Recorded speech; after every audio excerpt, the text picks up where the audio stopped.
S, ಇವತ್ತಿನ ಕ್ಲಾಸಲ್ಲಿ ನಾವೇನು ನೋಡ್ತೀವಿ ಅಂತ ಹೇಳಿದ್ರೆ, ಇಂಗ್ಲೀಷ್ ಅಕ್ಷರಗಳನ್ನು ಕೂಡಿಸಿ ಓದಬೇಕಾದ್ರೆ ಒಂದು ಪ್ಯಾಟ್ರನ್ ಇದೆ.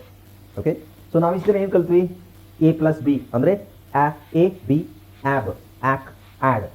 ಆಮೇಲೆ ಇನ್ನೇನು ಕಲ್ತ್ವಿ? ಅದಾದ ನಂತರ ನಾವು CVC ಕಲ್ತ್ವಿ, 3 ಅಕ್ಷರಗಳನ್ನು ಕೂಡಿಸೋದು ಅಲ್ವಾ. ಆಮೇಲೆ 3 ಅಕ್ಷರಗಳಲ್ಲೇ CVCಯಲ್ಲಿ CCV ಕಲ್ತ್ವಿ, ರೈಟ್? ಓಕೆ, ಸೊ ಇದರೆಲ್ಲದೂ ಹೊರತಾಗಿ ನಮಗೆ ಕೆಲವು ಕಾಂಬಿನೇಷನ್ಸ್ ಬೇರೆ ಸಿಗುತ್ತೆ. ಈ ಉದಾಹರಣೆಗೆ ನಾವು ಇಷ್ಟು ದಿನ ಏನು ಕಲ್ತ್ವಿ? A B ab. ಓಕೆ, ಈಗ ಎ ಆಮೇಲೆ ಬಿ ಇವೆರಡನ್ನು ಕೂಡಿಸ್ಬೋದೋದು ಹೇಗೆ? ಆ್ಯಬ್. ಆಮೇಲೆ ಇದಕ್ಕೆ ಸಿ ಹಾಕಿದ್ವಿ, CVC. ಇದು 3 ಸೇರಿದಾಗ ಏನಾಗುತ್ತೆ? ಕ್ಯಾಬ್ ಅಲ್ವಾ. But next CCV consonant vowel. ಅಂದರೆ ಉದಾಹರಣೆಗೆ CLA ಇವು 3 ಕೂಡಿಸಿ ಓದಿದಾಗ ಏನಾಗುತ್ತೆ? ಕ್ಲಾ. ಓಕೆ, ಸೊ ಈ ಥರ ನೀವು ಕಲ್ತೀವಿ. ಇದಲ್ಲದೆ ನಮಗೆ ಬೇರೆ ಕಾಂಬಿನೇಷನ್ ಇದಾವೆ. ಓಕೆ, ಸೊ ಅದು ಏನು ಅಂತ ನೋಡೋಣ. ಇವತ್ತಿನ ಕ್ಲಾಸಲ್ಲಿ ನಾವು ಸ್ಪೆಷಲ್ ಬ್ಲೆಂಡಿಂಗ್. ಏನು ಸ್ಪೆಷಲ್ ಬ್ಲೆಂಡಿಂಗ್ ಅಂದ್ರೆ ಏನು? ಇಂಗ್ಲೀಷಲ್ಲಿ ನಿಮಗೆ ಈ ಅಕ್ಷರಗಳ ಈ ಸ್ಪೆಷಲ್ ಬ್ಲೆಂಡಿಂಗು ತುಂಬ ವರ್ಡ್ಸ್ ಇದೆ. ಹಾಯ್ ಫ್ರೆಂಡ್ಸ್, ಇದೊಂದು ವಿಶೇಷ ಸೂಚನೆ. ನಮ್ಮಲ್ಲಿ ಇದೀಗ ಆನ್ಲೈನ್ ಸ್ಪೋಕನ್ ಇಂಗ್ಲಿಷ್ ಕೋರ್ಸ್ನ ಹೊಸ ಬ್ಯಾಚ್ ಶುರುವಾಗಿದೆ. ನೀವು ಇನ್ಮೇಲೆ ಎಲ್ಲೂ ಹೊರಗಡೆ ಹೋಗಿ ಇಂಗ್ಲಿಷ್ ಕಲಿಯುವ ಅವಶ್ಯಕತೆ ಇಲ್ಲ. ಮನೆಯಲ್ಲೇ ಕೂತ್ಕೊಂಡು ಯಾವುದೇ ಟೆನ್ಷನ್ ಇಲ್ಲದೆ, ಏನು ಮುಗಿದಿರಬಿಲ್ಲದೆ ಇಂಗ್ಲಿಷ್ ಮಾತಾಡೋದನ್ನ ಕಲಿಯಬಹುದು. ಸ್ನೇಹಿತರೆ, ಸ್ಪೋಕನ್ ಇಂಗ್ಲಿಷ್ ಮಾತ್ರ ಅಲ್ಲ, ನಿಮಗೆ ಇಂಗ್ಲಿಷ್ನ ಓದಲಿಕ್ಕೆ ಬರಲಿಕ್ಕೆ ಬರಲ್ಲ ಅಂತ ಇಟ್ಕೊಳ್ಳಿ. ಈಗ ಇಂಗ್ಲಿಷಲ್ಲಿ ನಿಮಗೆ ಓದಲಿಕ್ಕೆ ಬರಲಿಕ್ಕೆ ಬರಲ್ಲ, ಬರೀ ನಿಮಗೆ ABCD ಮಾತ್ರ ಗೊತ್ತು, ಅಥವಾ ABCD ಗೊತ್ತಿಲ್ಲ ಅಂತ ಇಟ್ಕೊಳ್ಳಿ. ಸೊ ABCD ಗೊತ್ತಿಲ್ಲ ಅಂತ ಪರವಾಗಿಲ್ಲ, ನಾವು ನಿಮಗೆ ಇಂಗ್ಲಿಷ್ನ ಬೇಸಿಕ್ಕಿಂದನೇ ಓದಲಿಕ್ಕೆ ಮತ್ತೆ ಬರಲಿಕ್ಕೆ ಸಹ ಹೇಳ್ಕೊಡ್ತೀವಿ. ಅದು ಅಲ್ಲದೆ ನೀವು ಒಂದು ವೇಳೆ ಕನ್ನಡನೇ ಬರಲ್ಲ ಅಂತ ಇಟ್ಕೊಳ್ಳಿ, ಕನ್ನಡನೂ ಹೇಳ್ಕೊಟ್ಟು ಕನ್ನಡದಿಂದ ಇಂಗ್ಲಿಷ್ನ ಹೇಗೆ ಓದೋದು, ಕನ್ನಡನೂ ನಾವು ಹೇಳ್ಕೊಟ್ಟು ಅದರ ಮೂಲಕ ಇಂಗ್ಲಿಷ್ನ ಹೇಗೆ ಕಲಿಯೋದು ಅನ್ನೋದನ್ನ ನಾವು ಈ ಕೋರ್ಸಲ್ಲಿ ಇನ್ಕ್ಲೂಡ್ ಮಾಡಿದ್ದೀವಿ. ಸ್ನೇಹಿತರೆ, ಈ ಕೋರ್ಸನ್ನು ಚಿಕ್ಕ ಮಕ್ಕಳನ್ನು ಹೊರತುಪಡಿಸಿ ಬೇರೆ ಯಾರು ಬೇಕಾದ್ರೆ ಈ ಕೋರ್ಸ್ಗೆ ಜಾಯ್ನ್ ಆಗಬಹುದು. ನೀವು ಕೆಲಸ ಹೋಗೋರು ಇರ್ಬೋದು, ಮನೆಯಲ್ಲಿ ಇರ್ಬೋದು, ಅಥವಾ ನೀವು ಯಾವುದೋ ಒಂದು ಬಿಸ್ನೆಸ್ ಮಾಡ್ತಾ ಇರ್ಬೋದು. ಓಕೆ, ಸೊ ಯಾರು ಬೇಕಾದ್ರೂ ಈ ಕೋರ್ಸ್ನ ಜಾಯ್ನ್ ಆಗಬಹುದು. ಹಾಗಾದ್ರೆ ಸ್ನೇಹಿತರೆ, ತಡ ಯಾಕೆ? ಈ ಸ್ಪೋಕನ್ ಇಂಗ್ಲಿಷ್ ಕೋರ್ಸ್ ಮತ್ತು English basic reading and writing ಕೋರ್ಸ್ನ ಜಾಯ್ನ್ ಆಗಬೇಕು ಅಂತ ಆಸಕ್ತಿ ಇರೋರು ಈ ಕೂಡಲೇ ನಿಮ್ಮ ಫೋನ್ ತೆಗೆದುಕೊಳ್ಳಿ, ಹಾಗೂ ಇಲ್ಲಿ ಬರ್ತಿರುವಂತಹ ನಂಬರ್ಗೆ ಅಥವಾ ಕೆಳಗಡೆ ಬರ್ತಾ ಇರುವಂತಹ ನಂಬರ್ಗೆ ನೀವು ಕರೆ ಮಾಡತಕ್ಕದ್ದು, ಅಥವಾ ವಾಟ್ಸ್ಆ್ಯಪ್ನಲ್ಲಿ ಸಂಪರ್ಕಿಸಿ ನಿಮ್ಮ ಹೆಸರನ್ನು ರಿಜಿಸ್ಟರ್ ಮಾಡ್ಕೊಳ್ಳಿ. ಓಕೆ, ಸೊ ಸ್ಪೆಷಲ್ ಬ್ಲೆಂಡಿಂಗ್ ಅಂದ್ರೆ ಏನಂತ ನೋಡೋಣ. ಈಗ ನಾವು ಸಾಮಾನ್ಯವಾಗಿ ಇಷ್ಟು ದಿನ ಕಲ್ತಿದ್ರಲ್ಲಿ ಒಂದು ಅಕ್ಷರನ ಇನ್ನೊಂದು ಅಕ್ಷರ ಕೂಡಿಸ್ತಾ ಇದ್ದೀವಿ, ಒಂದೇ ಅಕ್ಷರನ ಇನ್ನೊಂದು ಅಕ್ಷರ ಕೂಡಿಸ್ತಾ ಇಲ್ಲ. ಓಕೆ, ಬಟ್ ಇಲ್ಲಿ ಎಸ್ ಅಂತ ಒಂದು ಅಕ್ಷರ ಇದೆ ಅಲ್ವಾ. ಎಸ್ಗೆ ಉಚ್ಚಾರಣೆ ಏನು? ನಾವು ಸ್ ಅಂತ ಹೇಳ್ತೀವಿ. ಎಸ್ ಉಚ್ಚಾರಣೆ ಏನು? ಓಕೆ, ಈ ಎಸ್ ಅಕ್ಷರಕ್ಕೆ ನಾವು ಇನ್ನೊಂದು ಕಾನ್ಸನೆಂಟ್ ಸೇರಿಸ್ಬೋದು. ನೀವು ಒಂದೊಂದಲ್ಲ, ಬಹಳಷ್ಟು ಕಾನ್ಸನೆಂಟ್ ಸೇರಿಸ್ಬೋದು. ಆ ಎಲ್ಲ ಕಾನ್ಸನೆಂಟ್ ಸೇರಿಸಿ ಅದೇನು ಉಚ್ಚಾರಣೆ ಬರುತ್ತೆ ಅನ್ನೋದನ್ನ ಇವತ್ತಿನ ಕ್ಲಾಸಲ್ಲಿ ನೋಡೋಣ. ಓಕೆ, ಸೊ ಎಸ್ಗೆ ನಾವು ಸಿ ಹಾಕಿದ್ರೆ SC ಸ್ಕ್ ಅಂತ ಸೌಂಡ್ ಬರುತ್ತೆ. SK SP SM SN ST SW ಆಮೇಲೆ TW ಮತ್ತು DW ಅದು ಎಕ್ಸ್ಟ್ರಾ. ಓಕೆ, ಎಸ್ ಅನ್ನೋದು ಒಂದೇ ಅಕ್ಷರ, ಅದಕ್ಕೆ ನಾವು 1 2 3 4 5 6 7 ಅಕ್ಷರಗಳನ್ನು ಕೂಡಿಸಿ ಅದನ್ನ ನಾವು ಬ್ಲೆಂಡ್ ಮಾಡ್ಬೋದು ಅಲ್ವಾ. ಈಗ ಬಿ ಅಕ್ಷರಕ್ಕೆ ನಾವು ಎಷ್ಟು ಮಾಡ್ಬೋದು? ಈಗ ಬಿ ಅಕ್ಷರ ಇದೆ, ಕಳೆದ ಕ್ಲಾಸಲ್ಲಿ ನಾವು ನೋಡಿದ್ರಲ್ಲ CCV. ಬಿ ಅಕ್ಷರಕ್ಕೆ ನಾವು ಏನೇನು ಕೂಡಿಸ್ಬೋದು? L ಹಾಕ್ಬೋದು ಅಥವಾ R ಹಾಕ್ಬೋದು, ಬೇರೆ ಯಾವುದು ಹಾಕೋಕ್ಕಾಗಲ್ಲ ಅಲ್ವಾ. ಅದೇ ಥರ ಸಿ ಅಕ್ಷರಕ್ಕೆ ಏನು ಹಾಕ್ಬೋದು? L ಹಾಕ್ಬೋದು, R ಹಾಕ್ಬೋದು, ಅಂದರೆ ಕ್ರ್ಯಾ ಅಲ್ವಾ. ಬೇರೆ ಯಾವ ಅಕ್ಷರನೂ ಹಾಕೋಕ್ಕಾಗಲ್ಲ. ಆದರೆ ಎಸ್ ಅಕ್ಷರಕ್ಕೆ ನೀವು ಸಿ ಹಾಕ್ಬೋದು, SK ಹಾಕ್ಬೋದು, SP SM SN ST 1 2 3 4 5 6 7 ಇನ್ನೊಂದಿದೆ SW. ಸೊ ಎಸ್ ಕಾಮನ್ ಆಗಿರುತ್ತೆ, ಇಲ್ಲೆಲ್ಲ ಅಕ್ಷರಗಳು ಚೇಂಜ್ ಆಗುತ್ತೆ, ಆದರೂ ಅದನ್ನು ನಾವು ಬ್ಲೆಂಡ್ ಮಾಡ್ಬೋದು. ಬ್ಲೆಂಡ್ ಅಂದ್ರೆ ಏನು? ಅಕ್ಷರಗಳ ಅದನ್ನು ಕೂಡಿಸಿ ಆ ಸೌಂಡನ್ನು ನಾವು ಮುಂದೆ ವಾವೆಲ್ ಹಾಕಿ ಅದನ್ನು ಪ್ರೊನೌನ್ಸ್ ಈಸಿಯಾಗಿ ಮಾಡ್ಬೋದು. ಓಕೆ, ಸೊ ಇದಕ್ಕೆ ನಾವು ಸ್ಪೆಷಲ್ ಬ್ಲೆಂಡಿಂಗ್ ಅಂತ ಹೇಳ್ತೀವಿ. ಅದನ್ನು ಯಾವ್ದು ಅಂತ ನೋಡೋಣ. ನಾನು ಆಗಲೇ ಹೇಳಿದಾಗೆ ಇಲ್ಲಿ SC ಇದೆ. SCಗೆ ಏನು? ಓಕೆ, ಸೊ ಅದಕ್ಕೆ ನಾವು ಕಾನ್ಸನೆಂಟ್ ಹಾಕೋಣ, ಅಲ್ಲ ವಾವೆಲ್ ಹಾಕೋಣ. SCA ಸ್ಕ್ಯಾ ಅಂದರೆ ಸ್ಕ್ಯಾ. ಸೊ ನೋಡಿ, ಇದಕ್ಕೆ ಇದನ್ನು ಇಂಡಿವಿಜುವಲ್ ಆಗಿ ಬರಬೇಕಂದ್ರೆ ಎಸ್ಸಿಗೆ ಸಿಗೆ ಕ ಅಲ್ವಾ, ಎಗೆ ಆ. ಸೊ ಸ್ಕ್ ಇದು ಸ್ಕ್ ಆ ಸ್ಕ್ಯಾಬ್. ಸ್ಕ ಆ ಸ್ಕ್ಯಾಬ್. ಓಕೆ, ಆ ಥರ ಇಲ್ಲಿ ಇದು ಸೆಂಟ್ ಅಂತ ಹೇಳ್ತೀವಿ, ಇಲ್ಲಿ ಸಿ ಸೈಲೆಂಟ್ ಆಗಿರುತ್ತೆ, ಅಥವಾ ನಾವು ಎಸ್ ಸೈಲೆಂಟ್ ಮಾಡ್ಕೊಳ್ಳೋಣ. ಅದು ಯಾಕೆ ಅಂತ ಹೇಳ್ತೀನಿ ನಾನು ಆಮೇಲೆ. ಇದು ಸಿಸರ್ಸ್. ಸೊ ಇದೊಂದು ಪದ ಮಾತ್ರ ನಾವು ವಿಚಿತ್ರವಾಗಿದೆ ಇಂಗ್ಲೀಷಲ್ಲಿ, ಅದು ಹೇಗಿದೆ ಹಾಗೆ ಉಚ್ಚಾರಣೆ ಮಾಡಬೇಕು. ನೆಕ್ಸ್ಟು ಎಸ್ ಸಿ ಸ್ಕ್ ಓ ಆ ಸ್ಕಾ ಸ್ಕಾಟ್. ಎಸ್ ಸಿ ಸ್ಕ್ ಯು ಸ್ಕ ಸ್ಕಪ್. ಓಕೆ, ಸೊ ಇದು scab, scent, scissors, scot, scup. ಇದು ಸ್ಪೆಷಲ್ ಬ್ಲೆಂಡಿಂಗ್. ಓಕೆ, ನಾವು ಹಾಗೆ ಇದರಲ್ಲಿ ಸ್ಕೇಟ್ ನೋಡಿ, ಎಸ್ ಕೆ ಬಂದಾಗ ಎ ಇದೆ, ಇಲ್ಲಿ ಇ ಇರೋದ್ರಿಂದ ಸ್ಕೇಟ್ ಅಂತ ಹೇಳಿದ್ರು, ಸ್ಕ್ಯಾಟ್ ಅಂತ ಹೇಳಲ್ಲ, skate. Next sceptical, sceptical. Skill, S K ಇದೆ, ಎಸ್ ಕೆ ಬಂದಾಗ ನಾವು ಸ್ಕ್ ಅಂತ ಹೇಳ್ತೀವಿ, ಎಸ್ ಸಿ ಬಂದಾಗಲೂ ಸ್ಕ್ ಅಂತಲೇ ಹೇಳ್ತೀವಿ. ಎರಡೂ ಒಂದೇ ಉಚ್ಚಾರಣೆ, ಬಟ್ ಡಿಫ್ರೆನ್ಸ್ ಇದೆ. ಏನು ಡಿಫ್ರೆನ್ಸ್ ಅಂತ ಆಮೇಲೆ ಹೇಳ್ತೀನಿ. ಆಮೇಲೆ ಎಸ್ ಪಿ, ಎಸ್ ಮತ್ತು ಪಿ, ಸ್ಪ ಆ ಸ್ಪ್ಯಾ ಸ್ಪ ಎ ಸ್ಪೆ ಸ್ಪ ಇ ಸ್ಪಿ ಸ್ಪ ಆ ಸ್ಪ ಸ್ಪ ಅ ಸ್ಪ. ಓಕೆ, ಸೊ ಇಲ್ಲಿ ನೋಡಿ ಇದೆ ಆ ಎ ಇ ಅ.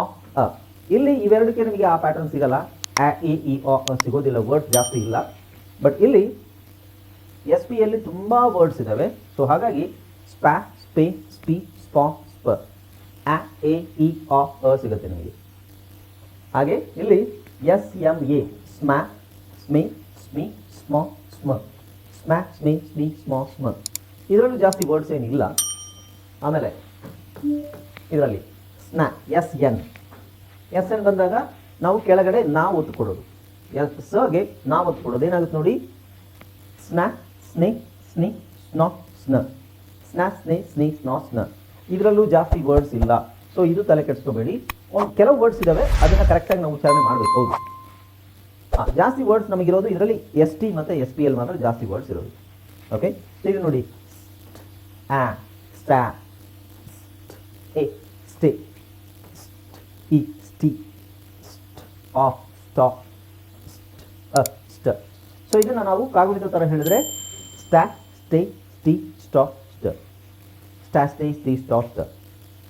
ಈಗ ಇದು ನಿಮಗೆ ಓದಲಿಕ್ಕೆ ಕಷ್ಟ ಆಯಿತು ಅಂತ ಹೇಳಿದ್ರೆ ಇನ್ನೂ ಸಿಂಪಲ್ ಆಗಿ ಅದನ್ನು ಓದ್ಬೋದು. ಹೇಗೆ ಓದ್ತೀರಾ? ಫಸ್ಟು ಆ ಎ ಅದನ್ನು ಬರ್ಕೊಳ್ಳಿ, ಆ ಎ ಇ ಅ ಅಲ್ವಾ, ಆ ಎ ಇ ಅ. ಆಮೇಲೆ ಪಕ್ಕದಲ್ಲಿ ಏನಿದೆ, ಟಿ ಇದೆ, ಟಿ ಹಾಕೊಳ್ಳಿ.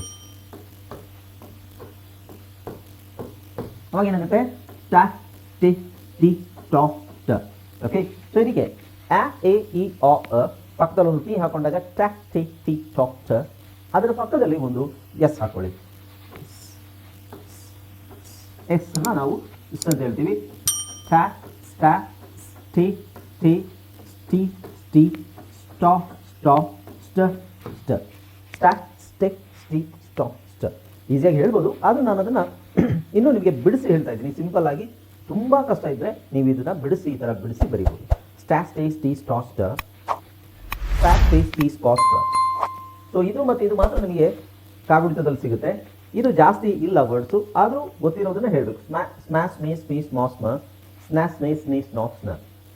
ಓಕೆ, ಇದು ಇಲ್ಲಿ ನೋಡಿ, ಇಲ್ಲಿ ನಾವು ಸೀನ ಕ್ಯಾ ಅಂತ ಹೇಳ್ತೀವಿ, ಇಲ್ಲಿ ಸೀನ ಕ್ಯಾ ಅಂತ ಹೇಳಲ್ಲ, ಸೆ ಅಂತ ಹೇಳ್ತೀವಿ. ಯಾಕೆ? ಇಲ್ಲಿ ಸೀನ ಸಿ ಇ, ಹಾಂ ವೆರಿ ಗುಡ್. ಯಾಕೆ? ಹಾಂ ಓಕೆ, ನಾನು ಹೇಳ್ತೀನಿ. ಆಲ್ರೈಟ್ ಕರೆಕ್ಟಾಗಿ ನೀವು ಹೇಳಿ ಸರಿ ಇದೆ. ಅದು ನೋಡಿ, ಸಿ ಮುಂದೆ ಮ್ಯೂಟ್ ಮಾಡ್ಕೊಳ್ಳಿ. ಸಿ ಮುಂದೆ ಇ ಇದೆ, ಸಿ ಮುಂದೆ ಇ ಬಂದಾಗ ಸಿ ಉಚ್ಚಾರಣೆ ಏನಾಗುತ್ತೆ, ಆಬ್ವಿಯಸ್ಲಿ ಸ ಅಂತ ಆಗುತ್ತೆ. ಸಿಗೆ ನಾನು ಎರಡು ಸೌಂಡ್ ಇದೆ ಅಂತ ಹೇಳಿದ್ದೀನಿ, ಸಿಗೆ ಎರಡು ಉಚ್ಚಾರಣೆ ಇದೆ. ಏನು? ಒಂದು ಇನ್ನೊಂದು ಕ ಅಲ್ವಾ. ನಾನು ಯಾವುದೋ ಕ್ಲಾಸಲ್ಲಿ ನಿಮಗೆ ಹೇಳಿದ್ದೀನಿ, ಸಿ ಆದಮೇಲೆ ಇ ಐ ವೈ ಬಂದರೆ ಸಿ ಉಚ್ಚಾರಣೆ ಆಗುತ್ತೆ ಅಂತ ಹೇಳಿದ್ದೀನಾ? ಹೇಳಿದ್ದೀನಿ. ಸೊ ಸಿ ಮುಂದೆ ಯಾವ ಅಕ್ಷರಗಳು ಬಂದರೆ ಇ ಐ ವೈ ಅಂದರೆ ಸಿ ಪಕ್ಕದಲ್ಲೇ ಇರಬೇಕು, ಸಿ ಆದಮೇಲೆ ಇರಬೇಕು. ಸಿ ಆದಮೇಲೆ 3 ಅಕ್ಷರ ಆದಮೇಲೆ ಇ ಬಂದಿದೆ ಸರ್ ಅಂತ ಹೇಳೋದಲ್ಲ. ಸಿ ಆದ ನಂತರ ನಿಮಗೆ ಡೈರೆಕ್ಟಾಗಿ ಸಿ ಪಕ್ಕದಲ್ಲಿ ಇ ಐ ವೈ ಬಂದರೆ ಸಿನ ನಾವು ಅಂತ ಉಚ್ಚಾರಣೆ ಮಾಡ್ತೀವಿ. ಬೇರೆ ಅಕ್ಷರ ಯಾವುದೇ ಬರಲಿ, A O U L R ಇವೇ ಬರೋದು ಕಾಮನ್ ಆಗಿ. ಇದು ಯಾವುದೇ ಬಂದ್ರೂ ನೀವು ಸಿನ ಕ ಅಂತಲೇ ಹೇಳಬೇಕು. ಓಕೆ, ಸೊ ಈಗ ಇಲ್ಲಿ ಸಿ ಮುಂದೆ ಇ ಬಂದಿದೆ, ಹಾಗಾಗಿ ನಾವು ಇದನ್ನು ಸಿ ನಸ್ ಅಂತ ಹೇಳಬೇಕು ಒಂದು. ಬಟ್ ಇಲ್ಲಿ ಆಲ್ರೆಡಿ ಎಸ್ ಇದೆಯಲ್ವಾ, ಎಸ್ ಇರೋದ್ರಿಂದ ಈಗ ಇದೇನಾಗುತ್ತೆ, ಇದು ಸ ಆಗುತ್ತೆ, ಇದು ಸ ಆಗುತ್ತೆ, ಇದು ಎ, ಇದು ಇದು. ಸೊ ಈಗ ನಾವಿದು ಎಂಟ್ ಸಸೆಂಟ್ ಅಂತ ಹೇಳೋ ಅವಶ್ಯಕತೆ ಇಲ್ಲ. ಒಂದು ಯಾವುದಾದ್ರು ಸೈಲೆಂಟ್ ಮಾಡ್ಬೋದು. ಅಂದರೆ ನೀವು ಎಸ್ ನ ಸೈಲೆಂಟ್ ಮಾಡ್ಬೋದು ಅಥವಾ ಸಿ ನ ಸೈಲೆಂಟ್ ಮಾಡ್ಬೋದು. ಯಾವುದಾದ್ರೂ ಒಂದು ಸೈಲೆಂಟ್ ಮಾಡಿಕೊಂಡು ನಾವು ಸೆಂಟ್ ಅಂತ ಹೇಳಬೇಕು. ಹಾಗಾಗಿ ಸಿ ಇ ಬಂದರೆ ನಾವು ಕೆ ಅಂತ ಹೇಳಲ್ಲ. ಕೆ ಅಂತ ಹೇಳಬೇಕು ಅಂದರೆ ಕೆ ಇ ಬರಬೇಕು. Got it? ಅಷ್ಟೇ ವ್ಯತ್ಯಾಸ. ಈಗ ಸಿಸರ್ಸ್, ಅದೇ ಇಲ್ಲಿ ಐ ಇದೆ, ಐ ಇರೋದ್ರಿಂದ ಅದನ್ನು ನಾವು ಈ ಸಿ ನ ಕ ಅಂತ ಹೇಳಂಗಿಲ್ಲ, ಸ್ಕಿಸರ್ಸ್ ಅಂತ ಹೇಳಲ್ಲ, ಸೀಸರ್ಸ್. ಬಟ್ ಇಲ್ಲಿ ಎಸ್ ಎಸ್ ಇದೆ, ಎಸ್ ಎಸ್ ಅನ್ನು ನಾವು ಝೆಡ್ ಅಂತ ಪ್ರೊನೌನ್ಸ್ ಮಾಡಬೇಕು. ಇದು ಒಂದೇ ಪದದಲ್ಲಿ ಆ ಥರ ಇರೋದು, ಸಿಸರ್ಸ್.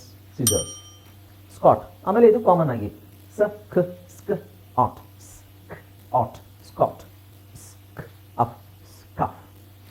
Okay, right. ನೆಕ್ಸ್ಟ್ ನೋಡಿ,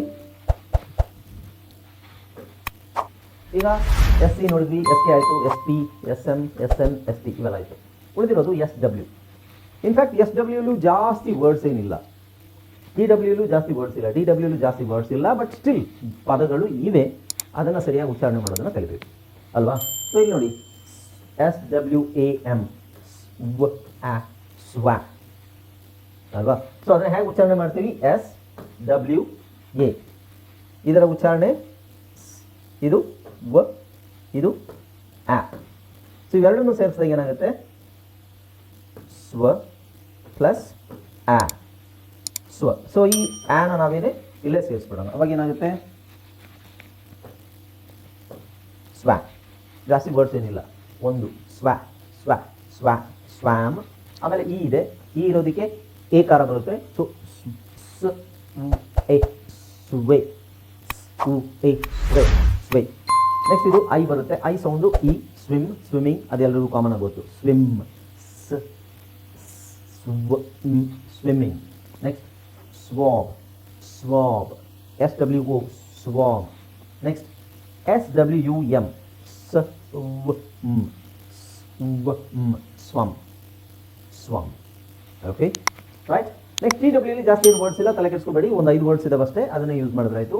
ಇದು ಟ್ವ್ಯಾಟ್ ಅಂತ ಹೇಳ್ತೀವಿ, ಟ್ವ್ಯಾಟ್. ಆಮೇಲೆ ಇದು 12, ಇದನ್ನು ಕರೆಕ್ಟಾಗಿ ಹೇಳಬೇಕು, 12, 12, ಟ್ವಿಸ್ಟ್, ಟ್ವಿಸ್ಟ್, ಟ್ವಿಸ್ಟ್ ಎಲ್ಲರಿಗೂ ಗೊತ್ತದು, right. Next T W O ಇದೆ, ಬಟ್ ನಾವು ಅದನ್ನು ಟೋ ಅಂತ ಹೇಳಲ್ಲ, ಟೂ ಅಂತ ಹೇಳ್ತೀವಿ. ಟಿ ಡಬ್ಲ್ಯೂ ಒ ಬಂದರೆ ಟೂ. ಇಂಗ್ಲೀಷಲ್ಲಿ ಕೆಲವು ವಿಚಿತ್ರ ಪದಗಳಿದ್ದಾವೆ, ಅದು ಹೇಗಿದ್ದಾವೆ ಹಾಗೆ ಉಚ್ಚಾರಣೆ ಮಾಡಬೇಕು. ಅದಕ್ಕೆ ಯಾವುದೇ ರೀತಿ ನಿಮಗೆ ಸ್ಪೆಲ್ಲಿಂಗ್ ರೂಲ್ ಆಗಲಿ ಅಥವಾ ಬ್ಲೆಂಡಿಂಗ್ ಆಗಲಿ ಯಾವುದೂ ಅನ್ವಯ ಆಗೋಲ್ಲ. ಅಂಥದ್ರಲ್ಲಿ ಟಿ ಡಬ್ಲ್ಯೂ ಒ ಒಂದು ಪದ. ಇಂಗ್ಲೀಷಲ್ಲಿ ಕೆಲವು ಪದಗಳು ಆ ಥರ ಇರ್ತವೆ, ಅದನ್ನು ನಾವು ಹಾಗೆ ಪ್ರಾಕ್ಟೀಸ್ ಮಾಡಬೇಕು. ಟ್ವರ್ಸ್ಟ್, ಟ ವ ಅ ಟ್ವರ್ಸ್ಟ್, ಟ್ವರ್ಸ್ಟ್. ಇನ್ಫ್ಯಾಕ್ಟ್ ಟಿ ಡಬ್ಲ್ಯೂಲು ಜಾಸ್ತಿ ಪದಗಳಿಲ್ಲ, ಹಾಗಾಗಿ ನಾವೇನು ಮಾಡಬೇಕು, ಅದನ್ನು ಹಾಗೆ ಉಚ್ಚಾರಣೆ ಮಾಡಬೇಕು, ಅದನ್ನು ಹಾಗೆ ಪ್ರಾಕ್ಟೀಸ್ ಮಾಡಿ ಕಲಿಬೇಕು. ಇದರ ಡಿ ಡಬ್ಲ್ಯೂಲು ಜಾಸ್ತಿ ವರ್ಡ್ಸ್ ಇಲ್ಲ, ಇರೋ ವರ್ಡ್ಸ್ಗಳನ್ನು ನಾನು ಇಲ್ಲಿ ಕೊಟ್ಟಿದ್ದೀನಿ ನಿಮಗೆ. ಡ ವ ಆ, ಡ್ವ್ಯಾಮ್, ಡ್ವ್ಯಾಮ್, ಡ ವ ಆ, ಡ್ವಾಟ್. ನಾನು ಹೇಳಿದ್ದೀನಿ ನಿಮಗೆ, ಎ ಆರ್ ಬಂದಾಗ ಏನು ಬರುತ್ತೆ ಉಚ್ಚಾರಣೆ, ಎ ಆರ್ ಒಟ್ಟಿಗೆ ಬಂದಾಗ ಕಾಮನ್ ಆಗಿ ಏನು ಬರುತ್ತೆ ಉಚ್ಚಾರಣೆ,